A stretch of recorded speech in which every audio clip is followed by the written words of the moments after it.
Hello, everyone. Welcome to the Favorite Film Podcast, formerly known as the Popcast. Today, I'm joined by my excellent co-host, Jacob Wentworth. It's me. And today, we'll be discussing 3 of our favorite films. Now, starting off, we have 12 Angry Men. 12 Angry Men, indeed. That's the one. That's the one. Yeah. Now, 12 Angry Men came out in 1955, I believe. I want to say. It's an older film, but it's a classic, and it is a classic for a reason. It's still talked about to this day. It's probably you can find it in many top 10 lists of greatest films of all time, and for good reason. Yeah. Reason number 1, I'd probably say. Well, I mean, not the number 1 reason, but one of the first reasons is I think the camera work just absolutely incredible. I think it takes place in one room. And the camera has to just abide by those rules. Well, first of all, though, when's the first time you saw the movie?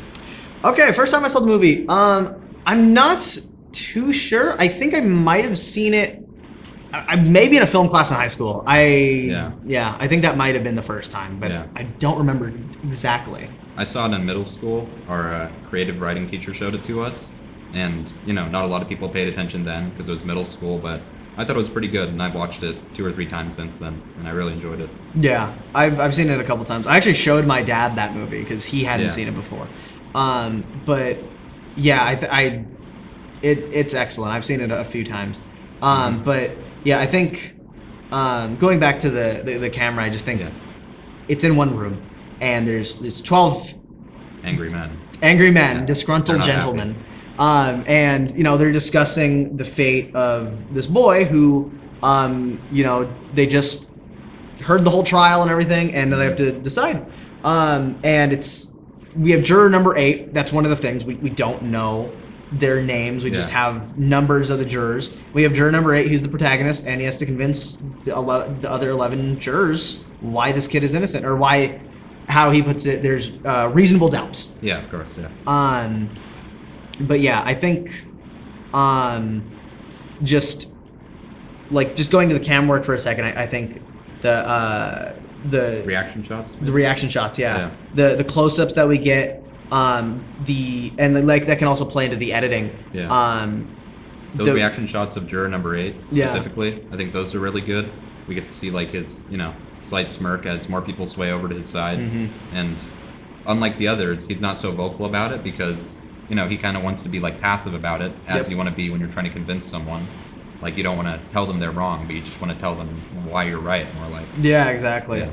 And I think as that goes, it builds his confidence throughout the movie. Starting out, he's kind of just nudging them in that direction, and he's I have reasonable doubt. But by the end, he's very much with the backing of everyone. He's like this kid is innocent. And I think maybe. It's maybe. Yeah.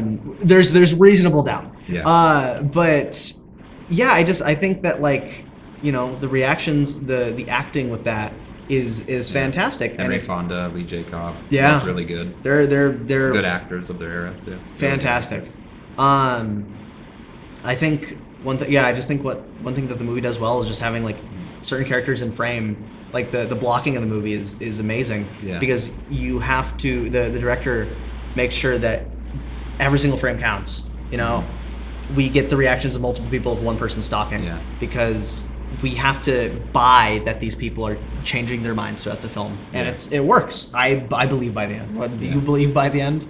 I do believe by the end that there is room for reasonable doubt. Yeah, I think I believed once he took out the knife. Yeah. That scene is. That's a very good scene. I think impactful. I think if that was played in a theater today, it'd be like Avengers style, like people would be jumping up in their seats and cheering. Speaking of back in that day, though, the dialogue used to be a little bit more unrealistic in movies and such, but I feel like this movie had really good realistic dialogue. Yeah, and I think it's also it's cool because even though it is from the 50s, we hear this dialogue and we can understand it very clearly. Yeah. I think it's really I think it's really interesting. It's very realistic, and the way that all the characters react is realistic. No one likes getting told that they're wrong. And so a lot of the characters, they fight back on it until it just they hear themselves speak and they're like, oh, this doesn't make any sense. Yeah. I really love that. Lee J. Cobb as juror number 3 was really good performance, I think. Yeah, especially near the end, he has this that last poignant monologue as like the last juror left standing, saying that this kid is guilty, and that's when he breaks down and we realize why he's so stuck in that, and everyone else is. Juror number 8 helps him with his code as he leaves. Yep, it's a good moment. It is.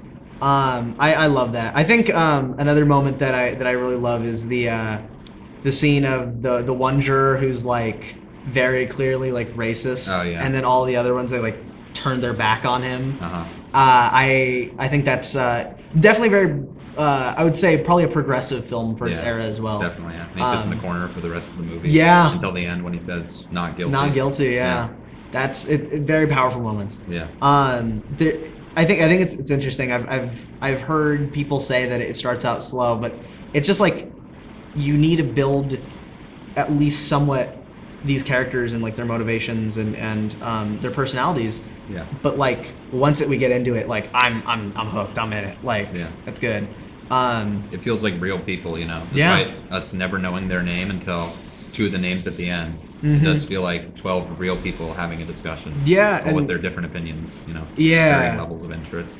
And I think it's so impressive that without knowing their names, every single actor is able to just convey their own character very, very well. Every single juror is distinct. You have the salesman, you have the guy who's just interested in the game. Yeah. You know the old man. You have the nerd. We get a nice close up of. Oh yeah, the close ups of these movies are great. They're like kind of like Five Nights at Freddy's jump scares. You're like, oh my gosh. I was shocked when I saw it so close. Yeah, no, I was like, oh, okay. Yeah. I understand why the director did that, but like, those full shots of the room, like when juror number 3 or whichever one was the protagonist. Yeah, he was plotting out the distance to the door in the apartment. Like we got a nice shot of the room. Everybody just watching him as he walked back and forth. Yeah. And I'm pretty sure the whole time our antagonist was telling him how stupid it was that he was doing this. Yep. But then he proved a pretty good point there. Yeah, it's too far for him to run in that amount of time. The old man to catch him running down the stairs. Exactly. I think, and that goes just to show, like the movie's credit of just like how it is able to use its time like so well to do so many different things, and with like you just said, within that scene you have one person discouraging this is stupid while the scene is playing out. In like if it was like a show where it was like multiple episodes, you'd have certain different scenes of like that happening, but we have this time, we're not gonna waste it. I think it's really impressive. What do you think of the one juror who's like kind of the nerd? He's one of my favorite characters. I think it's a good scene where we see our protagonist's reaction to that character talking, where he kind of looks at the camera and he looks like a little annoyed, but I mean, he wants to sway this guy to his side, so he doesn't say anything. Yeah. He's just sitting there and letting him talk, as someone who's respectful would do. I really enjoy that. I think the juror number 8, not really like butting in and being disrespectful too much. He plays it calm. He plays it cool. Yeah. And how you should in an argument. Exactly. Speaking of using our time good, I think it's probably a good time to move on to Django Unchained by Quentin Tarantino. Our second film for today. I agree. When did you first see the movie? I first saw it actually a few years after it came out. Not too soon after, but yeah. I remember seeing it. Yeah, same. It was a couple of years after it came out. It was my first actual Tarantino movie. One of my first rated R movies. My dad showed it to me, and my mind was blown. I was like, oh my gosh, this is a movie. It actually got me into like cowboys. It is a movie. Yeah. It got me into westerns as well. Yeah. I thought like cowboys and westerns, like they were kind of like a little cheesy, like a little lame before that, but like some people say A Fistful of Dollars is like one of the most iconic ones, but I think Django's a little higher up for me at least. I agree. We watched Fistful of Dollars, didn't we? Yeah, there's some things that this isn't a hate session about Fistful of Dollars, but check it out, form your own opinion. Good in its own right still. Yeah. But I think. How about those crash zooms? Yes. Okay. Yeah. Going into the editing and the camera work, the crash zooms and the whip pans, I think are very evocative of Tarantino's very fast style. Yeah. He, everything has to just in your face. And yeah, exactly. That's one thing that he loved doing. In your face. The dialogue is very, obnoxious, but like in a fun way. Yeah. The crash zooms, everything has to be fast and hold your attention. And I think it's very well. What do you think of the slow motion in the movie? The slow motion's great. Like, I think of the scene where the doctor is shooting one of the Brittle brothers who's trying to ride away on horseback, and as he's hit, we see in slow motion the blood hitting the cotton in the field he was going through. Yeah. I think that, takes us to the point of the blood in this movie, which is, there's a lot of. It wouldn't be a Tarantino movie if there wasn't, like gallons of blood. That's how you know. Yeah, exactly. But yeah, that mixed with the explosions, I think just really goes to show how impressive, practical effects can be. And I think Tarantino, he loves his practical effects. And I have to say, I think it's just it's very respectable, especially when it came out in the 2010s, where rise of CGI and everything, everything is looking more and more computer generated. He's like, no, I'm gonna stick to my thing. That is practical effects, and I think that's very respectable. In that one scene where Tarantino drops the dynamite after the shot from Django and he blows up, I thought for a second he really blew up and died. like how are they going to finish the movie? But of course, he didn't really. Yeah, I mean, Tarantino playing an Australian cowboy who explodes is very much within his writing and directing. Yeah. But it works. I think it's hilarious. What's the sound in the movie? Yeah. Which reminded me because the explosion. The explosion, yeah. I think I love the sound. I think the sound in this movie is something that is somewhat understated. Mm-hmm. I think when you're watching it, you don't immediately think, "Oh, wait, I love the sound mixing in this movie," but it's really impressive when you step back and you look at it, because there are scenes where there's gunfights going on, where you have bullets going on, you have screaming because someone got shot, you have Django talking, and then you have the music, and being able to listen to all of it without all of it being unbearable or muddy is just it's not jumbled at all. Exactly, it's impressive. I think the way that they are able to go one at a time with some of the sound effects, where it's you have a scream, then a gunshot, scream, gunshot, so it's not overwhelming the audience all at once. Some impact too, when the bullets are hitting the people. Exactly. The effects and everything, the sound effects with the bullets are very it's very everything has an impact, you know what I mean? Speaking of people being shot, it reminds me of this one scene. It's a reaction shot actually, where we're seeing one character's reaction to another character being shot. And while we're seeing this person, Django runs up to them and pulls their pistol out of the belt and then shoots them in the chest. Oh, that one scene. That one shot where just bam, pull out. It's and I think that also going back to the crash zooms and it's impressive because and it's important because after the crash zooms are in slow motion, every single effect afterwards has to have an impact. Every single one. And when you have stuff like that with Django, shooting the guy right after he pulls the gun out, it is it's gripping the audience, and Tarantino I think knows that whatever the next line or moment is, it has to be important enough for me to do that. Yeah. And I think he does it. He does it perfectly. Yeah. The crash zooms with the Senorita pistols too. Yep. Every time they pop out of the sleeve, Yeah, and it's zoom in on that. Yeah, it's and that I think mixed, going back to the sound design, that mixed with the sound. Oh yeah, the sound is great. Yeah. It's when you hear the sound and you see the zoom, it's a Senorita pistol after the first time. You hear it sliding down the belt. Man. Yep, it's so cool. Mm-hmm. And I think it's a great way to tell the audience without immediately showing them this is a thing you've seen and it's back in in action. Yeah. I think that going back to that one scene, I think the replay ability of this movie is very impressive, because when I first watched the movie, I didn't notice that when he shoots the guy, blood goes everywhere, obviously, but Jamie Foxx, Django, he wipes the blood off his face. Yeah, so he can continue shooting. Yeah, exactly. So he can. That's continue. one does.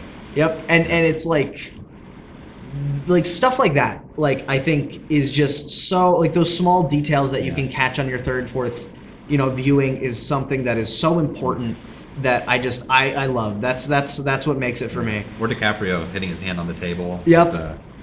Actually cut his hand. Yeah, I know. He continued on. I think he wiped the blood, right? Yeah, That is insane. That adds so much to the scene. I remember like watching it for the first time with someone and wanting to like pause it and be like, dude, it's the thing. I know it's become a big joke, but it's true. It's like it's impressive.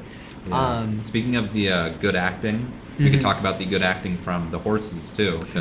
Real horses in this movie. There's real horses. At the end, Jamie Foxx somehow miraculously makes his horse does a little dance. But like the horses falling down and everything, and you have like a bunch of horses going at once in the scene where Schultz's, the wagon. Shooting at the Klansmen. The wagon explodes. But like just all the horses and stuff, like I have no idea how they would have been able to train all of them and like how many they reused. It's impressive. It is very impressive. The wardrobe and the sets too. Yeah. Pretty good. Yeah. I think Jamie Foxx's outfit, that one that you like. The blue one. Yeah. Yeah. I think that one's iconic. There's two that I love. The blue outfit where it's the big wide shot that like zooms in on him to like a cowboy shot is like really it's silly, but it's like he looks so cool. Yeah. Like just standing there and it's like he sells the outfit. Like he's so cool that it's like I don't care if he's wearing like a silly color. Called out. It's like like scared. Like whoa, that guy's like showing up in blue dukes. Like I better not mess with him. Yeah. And then and then he gets destroyed. But I think the last outfit of the movie, the red one that he wears with the hat and the glasses. Yeah. Oh my gosh, it is. Glasses. Yeah, it's like I would wear that to like a fancy dinner or something, but I'd be afraid I couldn't pull it off. But yeah, I think the costume design of the movie is absolutely iconic. Yeah. The sets are amazing. Yeah. Especially how they go from like so beautiful when they get there, and then when the shooting happens, everything's just completely destroyed. Yeah, there's the one town with the sheriff. Yeah. Everyone like props their guns up. Yep. Yeah. It's really cool. Like I don't know if they built the sets or if they were existing sets before, but like man, it's impressive. It is really really impressive. Any other like closing thoughts for Django? One detail that I liked was Samuel L. Jackson's character. He plays the the older man. Yeah. Working at the plantation. He has like a limp throughout the film. Yeah. And near the end, he drops the cane and he reveals it was an act. Yep. But Django has another pistol, so he just shoots his kneecaps immediately. It like didn't matter at all. It's pretty funny. I think that also. I think it also goes back to the dark comedy of the movie. Yeah. There's just a lot of jokes like that where it's like you have no limp, like okay. Ooh, like Jamie Foxx is that role is iconic and he is so cool. Will Smith was supposed to play. Thank goodness that didn't happen. Yeah. Oh my gosh. Jamie Foxx did great, and I can't imagine anyone else's Django. Yeah, and like no offense to Will Smith, but I don't think the role would have been the different same. type of thing. Exactly. The movie would have definitely been a very different movie. One may say not as good. Yeah. But debatable. Debatably true. Who would debate me with that one? Yeah. Would you? Will Smith, maybe. Will Smith, yeah, probably. I lose the debate, but I think that wraps up our Django discussion. Anything else? That's it. Our next film is The Lighthouse. Indeed, The Lighthouse, starring Robert Pattinson and the Emerald Elf. Yeah, Willem Dafoe. Willem Dafoe. This one is a very strange movie. Yeah. It's one of my favorites. 10 out of 10. It's a masterpiece. But it is certainly one that first time viewing, I saw the ending. I was like, what? shot in 1.19 by 1. Yeah. Black and white. Black and white, and in a movie that came out like what 2019. I think so, around there. Yeah. Like, so, you know, you're watching, like, I couldn't imagine, like, I didn't watch it when it first came out. I watched it like you know, a few months after. Yeah. But I was like, I remember watching it and being like, oh, this is not a traditional style movie. That, and you know, like, it pulls it off though, definitely. It does. Yeah. I think the aspect ratio really sells the claustrophobia of this movie. Yeah. It's just two guys and they are just stuck. Yeah. On like in this lighthouse basically. Yeah. And it's just them going mad. Yeah. And speaking of the sorry to cut you off, but I want to say before I forget the non-traditional lighting. Yeah. The lighting on that movie was like they had very bright light on the sets, and then they'd use a filter that made everything else around them incredibly dark, and they looked like a fairly normal brightness. But for the actors, it was like blinding how bright the light was right in their face. Yeah. Kind of cool how they did that. I think, and that just like also just goes to convey the just uncomfortability, like everything. Yeah, definitely, yeah. The like the sets, the actors, the makeup, and everything. Just the shadows. The shadows, yeah. Everything looks grimy. It looks grungy. It looks gross. Like Willem Dafoe and Robert Pattinson, the entire time they just look like they're not having it, and it's very and that's needed because. Like watch the movie, I need to make sure that I'm thinking, oh man, these guys are they're going insane. Yeah. And I'm just like the whole time like, oh, I would probably lose it, like on this little island. Yeah. It's great to see how Winslow's character, you know, Robert Pattinson, throughout the movie, like near the beginning, he seems like a really normal guy, and he doesn't seem like that crazy other than a couple things. But once the idea of him being crazy is brought up by Wake. You know, Willem Dafoe. Yeah. We kind of start seeing that he might be the crazy one. Yep. As he starts acting more and more unhinged. Yeah. As, you know, Wake seems more like afraid of him than the other way around as it was before. And it's interesting because it also goes to like the film's writing and also like the camera work and everything. Winslow is like an unreliable narrator. Yeah. You know, he's the protagonist of the movie, but like there's things that happen to him where you're like, there's no way that's real. Yeah. You know, and a lot of delusion. Exactly. And like again, I think it's just him going mad, but like we see it as an audience and it makes us question like what is happening. And it's I just think it's a, like really interesting choices. You know, like the mermaid and everything. Yeah. Like that is the acting was great. Yes. I like Willem Dafoe's monologue because Robert Pattinson didn't like his lobster. The lobster. That's oh my gosh. Lobster, ain't you? Yeah. I think. Really oh man, I think. And then at the end, he sees like, okay, I like your lobster. I like your lobster. After the monologue is done. Yeah, that is probably got to be like, even though it's very recent, it's got to be one of the most iconic monologues in film history at this point. Like, it's up for the conversation. It's like the way that, you know, with all the lines and everything, like it's not traditional English. It's like Scottish, like I don't want to say Shakespearean, but it's like it's a bit more dramatic. Yeah, that Siegel did some pretty good acting too. Yeah, throw that in there. Sorry, no spoilers. But but the way that Willem Dafoe is just able to sell that emotion during that monologue, it's fantastic. I'm just thinking right now, like, and then Robert Pattinson just I like your lobster. Yeah, I guess. What do you think of the ambiance of the movie, like the sound and everything? The sound is great. You know, the seagulls, the waves hitting the rocks, the of course the lighthouse, the foghorn, you know, looming. That playing. Yeah, it's very ominous. Yep. You know, all the while wondering what's up with the light. You know, you see at the end. Yeah. It wasn't all it was chalked up to be. You know? A little bit worse. Maybe a tad. I really I love the sound of this movie. Like we have a score, but it's very understated. Yeah, definitely. I would say. And it's not very pronounced. It's just like it's in some scenes and you hear it, but it can sometimes be like drowned out by the sound of the lighthouse, or it can be mixed in with the sound of the lighthouse, and I think it adds like so much to it. Or the waves. Or the waves, yeah. Yeah. Or like you said, the seagulls. It's it's freaky. Yeah. It's like, I don't know. It's like, it's chilling. Yeah.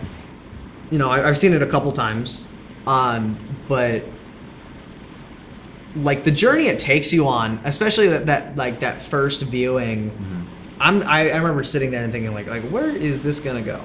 Yeah. Right. And then by the end, I'm like I don't know where I went. Two scenes when talking about sound that come to mind. Mm-hmm. I remember when he is being drawn by the siren, the mermaid. Yeah. And he realizes that it's like, it's evil. He starts running away, and then as he's screaming, we just hear the foghorn, and it cuts away. Yeah. And then one more, as he has the buckets of excrement he's carrying to dump into the ocean. Yeah. He isn't minding the wind. And as he dumps it, it flies right back into his face, and then he starts screaming, and it cuts off. Yeah, so pretty heart wrenching to watch. It's pretty bad. Yeah. But yeah, no, and it's scenes like that where it's just like, I also love what it does with time, like that, like the movie, like you don't really get a whole sense of, like what the timeline of this movie is. Yeah. And it's like, it's freaky. It's really freaky because it's like you're sitting there and you have like scenes like that, and then it will like cut to something else, right? Yeah. And it's just like the time is implied, like and like I don't know how long they were staying there. It could have like. We see Winslow waking up many times. Yes. Yeah. Kind of a disorienting shot where we see above him, and then he kind of just like sits up, and we're like wondering like how long has it been? Yeah. Like was it a day? Was it like?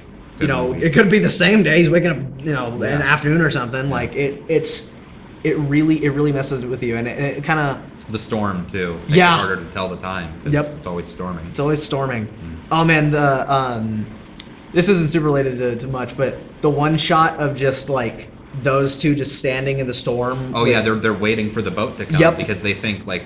Where's the boat to pick us up? Yeah. And then it shows, from super far away the island. You can hear the lighthouse's foghorn kind of like distant, and we just see there's nothing around. It's just them. Again, just it's great. How ominous the lighthouse is. Really the title of the movie, obviously. But it's freaky. It's a freaky movie. It just messes with your head. It's not like it's not a traditional horror movie. Yeah, definitely not. But I would definitely say it's a horror. And I just think like the delusions that Winslow just like keeps going to. Yeah, you have to wonder like, is Wake delusional too? Because he's been looking at the light a lot. Mm-hmm. So like, how crazy is he in all of this? But then obviously we see at the end when Winslow sees the light, he gets messed up pretty fast. Yeah, we don't even know if that's real what we see.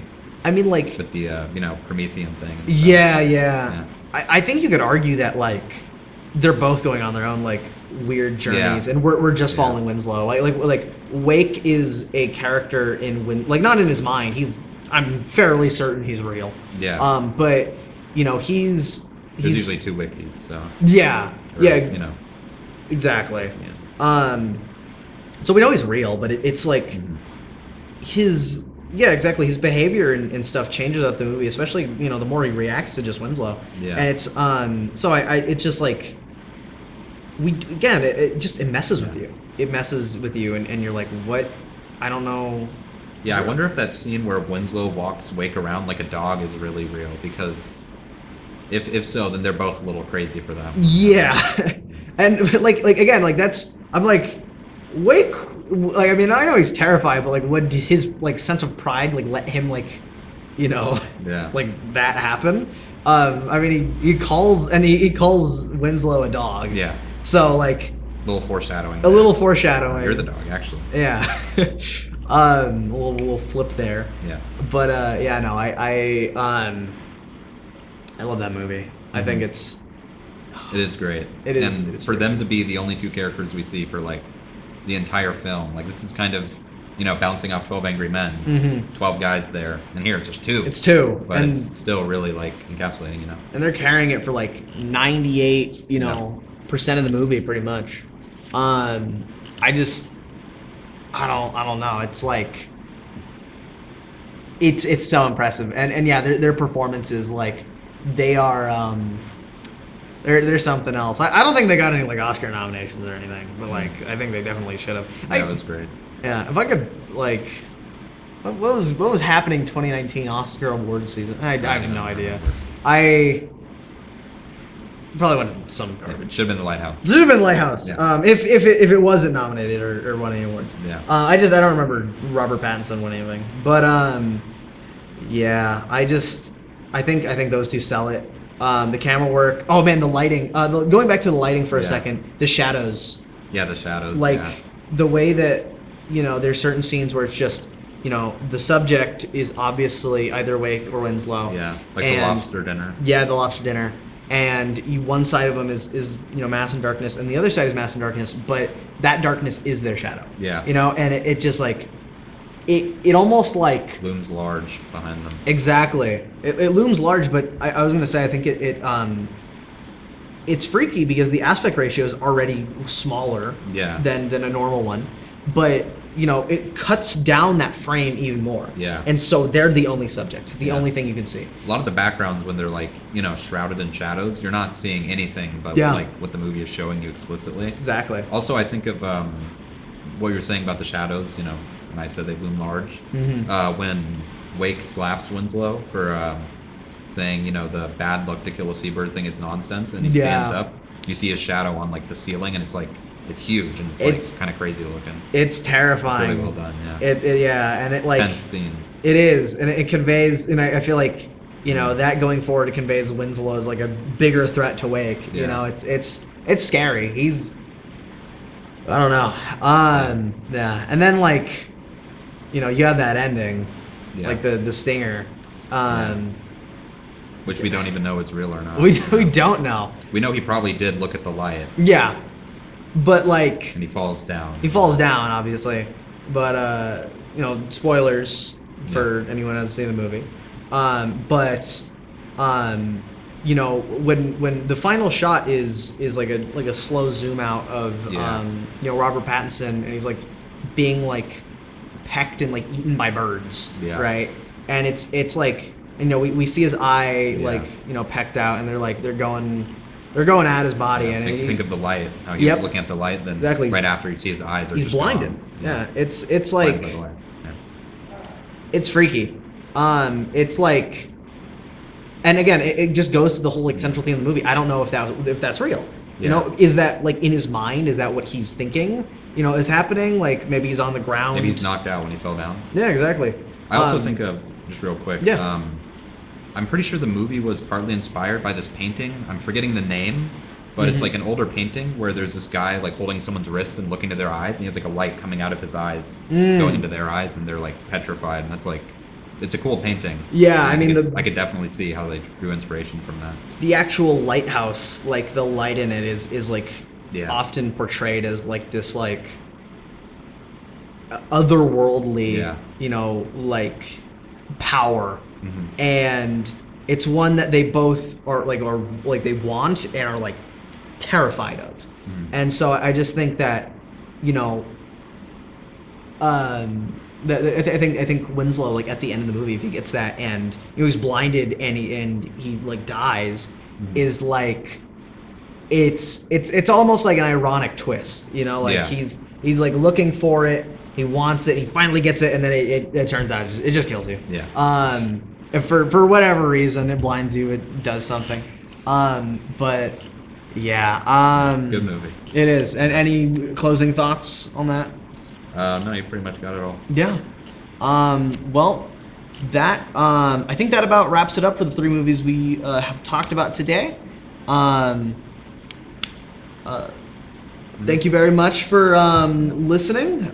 This has been the Favorite Films podcast starring Django Wentworth and myself, Rocky Reyes. Subscribe to the YouTube channel. Yeah, do that. Yeah, and hit the notification like button. Of course, yeah. Yeah. Hit the comments. But I think that about wraps it up. Yeah. Cool.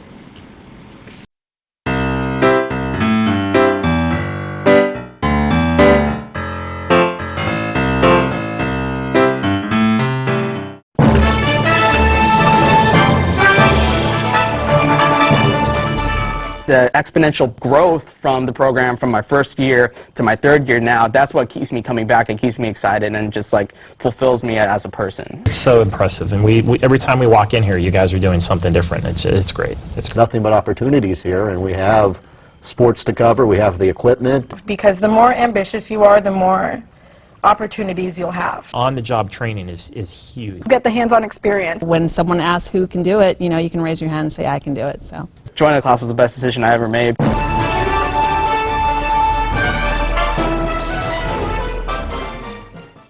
Stand by, we're going to go to cut one. And cut one. Cross court to Audrey Jones. Audrey for three! It is good! With 1.3 seconds left on the game clock, Audrey Jones with one of the biggest shots. the sky's the limit, really, with what we can do here.